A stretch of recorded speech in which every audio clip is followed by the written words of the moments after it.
Everyone, हम class 7 maths chapter 10 कर रहे थे जिसका नेम था अलजेब्रिक एक्सप्रेशंस और बेसिकली हम न्यू बुक के अकॉर्डिंग कर रहे हैं। इसकी एक्सरसाइज 10.2 कंप्लीट करना हमने स्टार्ट किया था जिसकी प्रीवियस वीडियो में क्वेश्चन 6 तक हम कंप्लीट कर चुके हैं। आज हम देखेंगे क्वेश्चन नंबर 7। क्वेश्चन 7 में लिखा हुआ है simplify these expression and find the value if x equals to 3, a equals to -1 and b equals to -2। तो बेसिकली कह रहे हैं कि ये जो भी अलजेब्रिक एक्सप्रेशन दिए हुए हैं इनको पहले सिंप्लीफाई करो, उसके बाद जब ये सिंप्लीफाई हो जाते हैं उसके बाद अपन को क्या करना है, इनमें x की जगह 3 पुट करनी है वैल्यू, a की जगह -1 और b की जगह -2 और उसकी फाइनल वैल्यू हमें निकालनी है। क्लियर? तो सबसे पहले हम क्या करेंगे, इसको सिंप्लीफाई करेंगे। तो सॉल्यूशन लिखते हैं और सबसे पहले इस एक्सप्रेशन को बाद में लिखना है हमें। ठीक है, ये एक्सप्रेशन भी लिख दिया। अब हमें क्या करना है, बेसिकली जितने भी टर्म्स हैं जो कि x कंटेनिंग है इनको साथ में लिख लो और उसके बाद जो भी बिना x वाले टर्म्स है इनको एक साथ लिख देते हैं ताकि क्या होंगे, लाइक टर्म्स एक साथ हो जाएंगे, अनलाइक टर्म्स क्या हो जाएंगे, एक साथ हो जाएंगे। क्लियर? तो 3x माइनस एक्स, ये 3x इसके साथ भी x था और ये -x इसके साथ भी x था, तो इसको मैंने साथ में लिख लिया। इन द सेम मैनर -5 और +9 इसको भी मैं क्या करूंगा, एक साथ लिख दूंगा, -5 +9। क्लियर? अब इससे क्या प्रॉफिट होगा मुझे इनको एक साथ लिखने से, कि मैं इन दोनों को माइनस कर सकता हूं। अब x के साथ तो कुछ मेरा नंबर है ही नहीं, तो फिर मैं क्या करूं, तो किसी भी वेरिएबल के साथ अगर कोई नंबर नहीं होता तो उसके साथ मैं क्या लिख सकता हूं, 1। क्लियर? अब 3x में से 1x अगर मैं माइनस करूंगा, 3x माइनस 1x तो ये होता है हमारा 2x। क्लियर? 3 - 1 2 और x तो हमारा साथ में रहेगा ही। माइनस और प्लस ये आगे बढ़ते हैं, -5 +9 मतलब माइनस प्लस माइनस होता है, तो 9 में से 5 माइनस करेंगे तो हमारा आ जाएगा 4। इनमें से बड़ा 9 है तो 9 का साइन प्लस है, तो यहाँ पे अल्टीमेटली साइन आएगा प्लस का। अब देखिए ध्यान से, यहाँ पे हमारा सिंपलेस्ट फॉर्म आ चुका है, इसके बाद हम कुछ नहीं कर सकते। अब हमें x की वैल्यू पुट करनी है। क्लियर? तो यहाँ पे लिखेंगे पुट x इक्वल्स टू, अब x की वैल्यू उन्होंने क्वेश्चन में हमारे लिए क्या दे करके रखी है कि x की वैल्यू 3 पुट करो। क्लियर? तो x की जगह पर हम क्या लिख देंगे, पुट x इक्वल्स टू 3। तो 2x + 4 इसमें हमें वैल्यू पुट करनी है, इसमें ही वैल्यू पुट करनी है ना, क्योंकि यही सिंपलेस्ट फॉर्म है। तो 2 की जगह 2 लिखा, x की जगह हम 3 लिख देंगे, इस x की जगह मैंने 3 लिख दिया और +4 का +4 लिख दिया। इसके बाद हम क्या करेंगे, 2 3 जा हमारा हो जाएगा 6 और +4 का +4, 6 + 4 हो जाएगा हमारा 10। तो अल्टीमेटली मेरा फर्स्ट पार्ट का आंसर क्या आ जाएगा, 10 आ जाएगा। क्लियर? कोई भी डाउट रहे तो कमेंट सेक्शन में आप पूछ सकते हैं। अब हम करते हैं सेकंड पार्ट। सेकंड पार्ट हमारा ये रहा। सबसे पहले हम इसको सिंप्लीफाई करेंगे। सॉल्यूशन 2 - 8x + 4x + 4, सारे के सारे बिना x वाले टर्म को एक साथ और x वाले टर्म को एक साथ रख दो। तो यहाँ पे 2 है, ये इसके साथ x नहीं है और ये +4 है, इसके साथ भी x नहीं है, तो इसको 2 + 4 को साथ में रख देते हैं और ये जो ऑलरेडी हमारे पास साथ में ही थे। क्लियर? -8x + 4x। क्लियर? तो x वाले टर्म साथ में आ गए हमारे और बिना x वाले एक साथ आ गए। अब 2 + 4 क्या हो जाएगा हमारा, 6 हो जाएगा।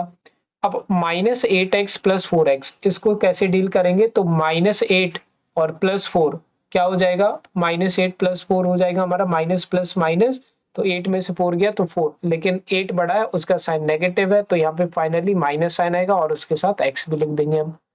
ये आ गया हमारा simplest form. Clear? Simplified form. अब हम क्या कर देंगे, यहाँ पे हमें x दिख रहा है तो x की वैल्यू डाल देंगे। तो हम लिखेंगे अब इसके बाद put x equals to, x की वैल्यू में क्या पुट करनी है, क्वेश्चन में लिखा हुआ है x की वैल्यू में 3 पुट करनी है, तो हम x इक्वल्स टू 3 लिख देते हैं। पुट x इक्वल्स टू 3, तो 6 - 4x में मुझे वैल्यू पुट करनी है, तो 6 की जगह 6 लिखेंगे, 4 की जगह 4 लिखेंगे और x की जगह 3 लिख देंगे। तो 6 की जगह 6 लिखा और 4 3 जा हो जाएगा मेरा क्या, 12, और 6 - 12 क्या हो जाएगा मेरा, 6 - 12, 6 हमारा प्लस में और -12 हमारा माइनस में है, तो प्लस माइनस माइनस होता है, तो 12 में से 6 माइनस करेंगे तो 6 आ जाएगा, लेकिन 12 का साइन बड़ा है जो कि है नेगेटिव, तो यहाँ पे नेगेटिव साइन आ जाएगा। तो आंसर क्या हो जाएगा मेरा, -6। -6 is the answer for second part. अब हम आ जाते हैं बच्चों थर्ड पार्ट पे। तो थर्ड पार्ट में अगर आप क्वेश्चन में देखोगे तो ये लिखा हुआ है, इसमें a आ गया है हमारा, तो x की जगह पे बस a है और कुछ डिफरेंस नहीं है। तो वापस से क्वेश्चन लिखते हैं 3a + 5 - 8a + 1। क्लियर, a वाले टर्म एक साथ लिख लो, तो 3a और -8a इनको हम साथ में लिखते हैं, 3a - 8a, और +5 + 1 इसको भी मैं साथ में लिख देता हूँ, +5 और +1। तो a वाले साथ में और बिना a वाले एक साथ हमने लिख दिए। अब 3a - 8a क्या हो जाएगा, 3 प्लस में 8 माइनस में है, तो प्लस माइनस माइनस होता है, तो 8 में से 3 जाएगा तो 5 आ जाएगा। लेकिन 8 जो है वो बड़ा है, उसका साइन नेगेटिव है, तो यहाँ पे माइनस साइन आ जाएगा। 5 + 1 क्या हो जाएगा मेरा, 6 हो जाएगा। क्लियर, इसके आगे और ये सिंप्लीफाई होगा नहीं, इसलिए ये हमारा सिंपलेस्ट फॉर्म है। अब हमें put a equals to, a की वैल्यू हमें पुट करनी है जब ये सिंपलेस्ट फॉर्म में आ गया। तो a की वैल्यू अगर हम क्वेश्चन में देखें तो इन्होंने दे करके रखी है -1, कि a की वैल्यू क्या रखनी है हमें, -1, ये क्वेश्चन में गिवन है। तो मैंने 5a - 5a + 6 लिखा, और यहाँ पे -5 का -5 लिखा, लेकिन इस a की जगह मैं क्या पुट कर दूंगा, -1 और +6। इसके बाद अब हम इसको कैसे सिंप्लीफाई करें, देखो माइनस मल्टीप्लाई बाय माइनस, तो ये तो साइन प्लस में आना है, और 5 बन जा क्या हो जाएगा मेरा 5। क्लियर, और +6 का +6, 6 5 11 होता है, 5 + 6 11 होता है, तो मैंने लिख दिया 11। तो आंसर मेरा क्या आ गया, 11 आ गया थर्ड पार्ट का। अब हम आ जाते हैं फोर्थ वाले पार्ट पर। फोर्थ वाले पार्ट में देखिए ये है हमारा क्वेश्चन, इसमें b है। क्लियर, और b की वैल्यू हमें क्या पुट करनी है, -2। तो सबसे पहले इसको हम सिंप्लीफाई करते हैं। सॉल्यूशन लिखा हमने, वापस से क्वेश्चन 10 - 3b - 4 - 5b। क्लियर, इसके बाद अब आपको क्या करना है, बी वाली वैल्यू एक साथ लिख दी है, बिना बी वाली वैल्यू एक साथ लिख देनी है। तो यहाँ पे हम देखें तो 10 और ये -4 इसके साथ वेरिएबल नहीं है, दैट इज बी नहीं है, तो इसको मैंने साथ में लिख दिया। अब -3b और -5b इसके साथ b है, तो इसको मैं साथ में लिख देता हूँ। क्लियर, तो यहाँ पे मैं क्या रख रहा हूँ, -3b - 5b, ये मैंने साथ में लिख दिए। क्लियर, कोई भी डाउट रहे तो कमेंट सेक्शन में आप बिल्कुल पूछ सकते हैं। इसके बाद देखिए क्या करेंगे, 10 - 4, 10 में से 4 जाएगा तो 6 बचेगा। ये दोनों माइनस माइनस है, तो माइनस माइनस होता है प्लस, तो 5 + 3 8, तो लेकिन साइन नेगेटिव का ही आएगा। अब ये बन चुका है मेरा क्या, simplest form, this is the simplest form. अब हम यहाँ पे क्या रख देंगे, x की मतलब b की वैल्यू पुट कर देंगे, क्योंकि यहाँ पे वेरिएबल b है। पुट b इक्वल्स टू, अब b की वैल्यू हमें क्या पुट करनी है, क्वेश्चन में ऑलरेडी गिवन है कि -2 पुट करो, तो b की जगह पर हम -2 पुट कर देते हैं।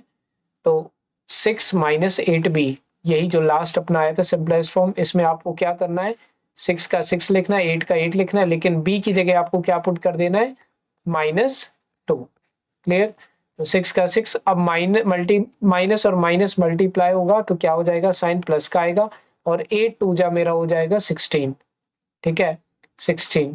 अब 16 या फिर 6 + 16 होता है मेरा 22। 22, तो आंसर मेरा कितना आ गया, 22 आ गया फोर्थ वाले पार्ट। अब आ जाइए फिफ्थ वाले पार्ट पर। देखिए फिफ्थ वाले पार्ट में दो वेरिएबल है, एक a है और एक b है। क्लियर, तो इसको हमें डील करना है। सबसे पहले सॉल्यूशन लिखते हैं, 2a - 2b - 4 - 5 + a। क्लियर, तो उससे कोई प्रॉब्लम नहीं है अगर दो वेरिएबल भी आ जाते हैं, आपको तो सिर्फ सेम वेरिएबल को एक साथ लिखना है। जैसे ये 2a और ये +a, इसको आपको साथ में लिख देना है, तो मैं लिख देता हूँ 2a + a। इसके बाद आप b वाले टर्म्स को एक साथ लिखो, तो -2b अकेला एक ही है, तो -2b मैंने इस तरीके से लिख दिया। और इसके बाद जो लास्ट बचा -4 और -5, इन दोनों के साथ कोई भी वेरिएबल नहीं है, तो इसको साथ में लिख दो, -4 -5। क्लियर, तो सारे हमारे टर्म एक साथ हो चुके हैं। अब आपको इसको सिंप्लीफाई कर लेना है, 2a और एक a इनको प्लस करेंगे तो ये 3a हो जाएगा। -2b तो अकेला ही है, तो इसको -2b एज इट इज लिख देंगे। -4 -5 होता है मेरा -9, क्योंकि माइनस माइनस मेरा क्या होता है, प्लस होता है। अब हम क्या करेंगे, इधर पे वैल्यू पुट कर देंगे, a की जगह वैल्यू पुट करेंगे और b की वैल्यू पुट कर देंगे। क्लियर, क्योंकि यहाँ पे दो टर्म्स है। ये सिंपलेस्ट फॉर्म है, इसके आगे हम कुछ नहीं कर सकते हैं, क्योंकि ये इसके साथ a है और इसके साथ b है, तो ये माइनस भी नहीं होंगे। क्लियर, अब देखिए ध्यान से, put a equals to, a की वैल्यू क्वेश्चन में क्या डिसाइड की गई है, -1 और b की -2। तो हम यहाँ पे लिखेंगे put a equals to -1 and b equals to -2। Clear. इसमें वैल्यू पुट करिए तो 3a - 2b - 9। अब इसके आगे हम क्या लिखेंगे, 3 a की जगह मुझे क्या रखना है -1, फिर -2 b की जगह मुझे रखना है -2 और -9। अब इसको सिंप्लीफाई करेंगे तो 3 1 जा 3 हो जाएगा और ये माइनस का 3 आएगा क्योंकि प्लस माइनस 3 प्लस में 1 माइनस प्लस माइनस माइनस होता है। अब ये माइनस मल्टीप्लाई बाय माइनस क्या हो जाएगा, प्लस हो जाएगा और 2 2 जा मेरा क्या हो जाएगा, 4 हो जाएगा। और ये एज इट इज -9 का -9 ही हम लिख देंगे। इसके बाद आगे सिंप्लीफाई करेंगे तो माइनस प्लस माइनस हो जाएगा मेरा, तो यहाँ पे 1 आ जाएगा। क्लियर। और वो भी प्लस में क्योंकि 4 बड़ा है। -9 एज इट इज लिख देंगे, तो लिख दिए 1 - 9, ये आ जाएगा मेरा -8। क्लियर। तो इसका आंसर जो आ जाएगा मेरा फिफ्थ वाले पार्ट का, वो आएगा मेरा -8। तो ये फिफ्थ पार्ट भी हमारा क्या हो चुका है, कंप्लीट। और क्वेश्चन 7 भी हमारा हो चुका है कंप्लीट। इसके बाद देखेंगे क्वेश्चन नंबर 8 नेक्स्ट वीडियो में। कोई भी डाउट है कमेंट सेक्शन में पूछिए। बाकी मिलते हैं नेक्स्ट वीडियो में। हर वीडियो की लिंक डिस्क्रिप्शन में देखने को आपको मिल जाएगी। ओके।